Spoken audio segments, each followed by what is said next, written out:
In a dramatic turn of international diplomacy and rising nuclear tensions, Russia has issued a stern and highly alarming warning to the global community. Any nation found aiding Iran in acquiring nuclear weapons technology will face unprecedented consequences. The announcement came during a late-night emergency press conference held by the Russian Ministry of Foreign Affairs in Moscow, where spokesperson Maria Zakharova stood before an anxious international press corps and delivered what many analysts are calling a veiled threat not only to the West, but also to select countries in the Middle East and Asia. According to Russian officials, recent intelligence intercepted by Moscow suggests that at least 3 countries are currently in discussions, either directly or through proxy channels, to provide Iran with sensitive nuclear materials and enrichment technology. These nations have not been publicly named yet, but sources inside the Kremlin, speaking to Warnama X under condition of anonymity, hinted at a mix of European and Asian players, suggesting that this issue is far from regional. It's global. The warning comes at a time when Iran's nuclear program is once again under international scrutiny. The International Atomic Energy Agency, IAEA, recently released a report stating that Iran now possesses enough 60% enriched uranium stockpile to theoretically produce at least 2 nuclear bombs, should it choose to pursue weaponization. While Iran continues to claim that its nuclear program is for peaceful energy purposes only, recent satellite imagery, analyzed by independent research groups including the Institute for Science and International Security, ISIS, shows rapid construction activity at Iran's underground Fordo nuclear facility and unusual movements of centrifuge arrays. Russian officials, longtime allies of Iran, surprisingly broke ranks with Tehran this week by accusing unspecified actors of trying to drag the Islamic Republic into a dangerous escalation. A leaked memo from Russia's Security Council, reviewed by independent Russian journalist Pavel Felgenhauer, stated that the Kremlin is gravely concerned that some nations may be seeking to weaponize Iran as a strategic counterweight to Israel and NATO-aligned interests in the Middle East. The geopolitical chessboard has been shaken. China, meanwhile, has remained mostly silent on the issue, despite being Iran's largest oil customer and a known supplier of dual-use technologies.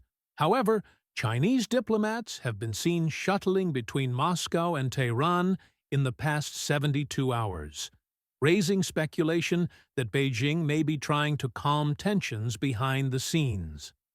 When asked directly if China was one of the countries Russia was referencing, Kremlin spokesperson Dmitry Peskov refused to comment, only stating, "Our intelligence is highly reliable.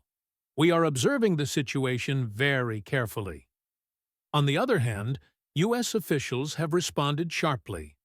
Secretary of State Antony Blinken, during his visit to NATO headquarters in Brussels, stated, "If any nation is found assisting Iran in developing nuclear weapons capabilities, there will be severe repercussions. We will consider all options on the table, including coordinated military deterrence." While he did not mention Russia's warning directly, Blinken acknowledged serious concern over new intelligence shared with the Five Eyes alliance regarding the movement of enriched uranium and nuclear-related parts across Middle Eastern borders. Israeli Prime Minister Benjamin Netanyahu wasted no time in leveraging the situation, declaring in a fiery speech before the Knesset, "Iran's nuclear ambitions are a direct threat not only to Israel, but to the very stability of the civilized world. Any country that helps arm Tehran with the ultimate weapon must be held accountable, politically, economically, and militarily if necessary." Israel's military is reportedly already on heightened alert, and unconfirmed reports suggest that Air Force squadrons have been conducting simulation drills of deep-strike bombing runs, potentially targeting Iranian nuclear infrastructure. In Tehran, however, the official response has been one of defiance. the Iranian Foreign Ministry released a statement condemning what it called a psychological warfare campaign led by Zionist and Western propaganda machines. Iranian President Ebrahim Raisi, addressing a rally in Qom, stated, "Iran does not seek war, but we are not afraid of one. Our nuclear path is legitimate, our sovereignty is non-negotiable, and we will not be bullied by sanctions or threats." Iranian state media went further, accusing Russia of playing a dangerous double game and suggesting that Moscow might be aligning more closely with Israel in a bid to reshape regional alliances in its favor. This unexpected rift between Moscow and Tehran is sending shockwaves through diplomatic circles. Experts believe this may be a calculated move by Russia to reassert its global influence amidst growing domestic instability and international isolation due to its war in Ukraine. By issuing this warning, Russia is positioning itself as a global nuclear watchdog, ironically mirroring the role the U.S. played for decades, says Professor Alexei Malyshenko, a political analyst at the Moscow Carnegie Center. But whether it is posturing or a genuine attempt to de-escalate the situation is still unclear. Meanwhile, in Vienna, IAEA officials are scrambling to arrange an emergency summit involving the P5+1 nations, Russia, China, the US, UK, France, and Germany. However, with tensions so high, it's unclear whether the summit will proceed or achieve anything meaningful. France and Germany have both expressed deep alarm at the latest developments, and German Chancellor Olaf Scholz stated in Berlin that this is the most dangerous nuclear flashpoint we have seen since the Cold War. Turkey, traditionally playing the role of mediator between East and West, has offered to host direct talks between Iran, Israel, and Russia. Turkish President Recep Tayyip Erdogan warned that a single miscalculation or unauthorized military strike could ignite a full-scale regional war with global implications. He has already ordered the Turkish military to increase surveillance of Iranian border activity, particularly near the Azerbaijan-Iran frontier, where recent skirmishes have further inflamed tensions. Saudi Arabia and the Gulf Cooperation Council, GCC, states, historically opposed to Iran's nuclear ambitions, have remained cautious in their reactions, but are closely monitoring developments. In a rare show of public solidarity, Crown Prince Mohammed bin Salman reportedly held a secret meeting with Israeli defense officials in Cyprus earlier this week, fueling speculation that a temporary regional alliance may be forming against Iran, despite the long-standing Arab-Israeli divide. Inside Iran, the public is growing increasingly anxious.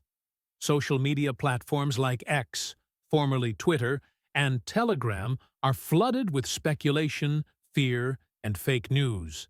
Civil society groups are calling for transparency, and even some Iranian reformist politicians have publicly demanded answers about what they called the potential militarization of our nuclear strategy.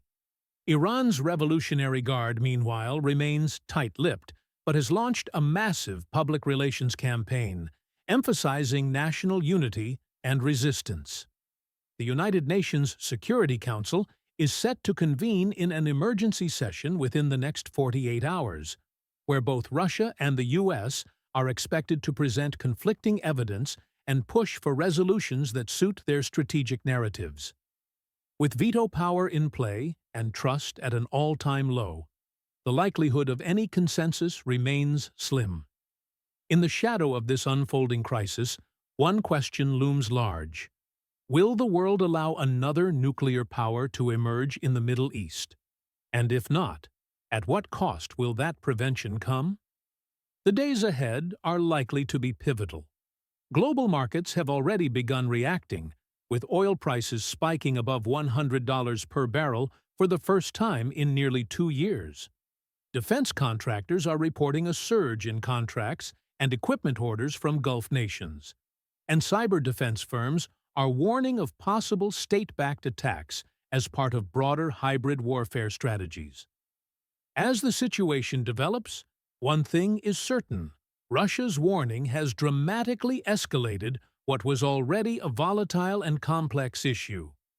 Whether this is an attempt to curb further proliferation or a move in a much larger strategic game, only time will tell. But for now, the world watches Tehran, Moscow, Tel Aviv, and Washington with bated breath.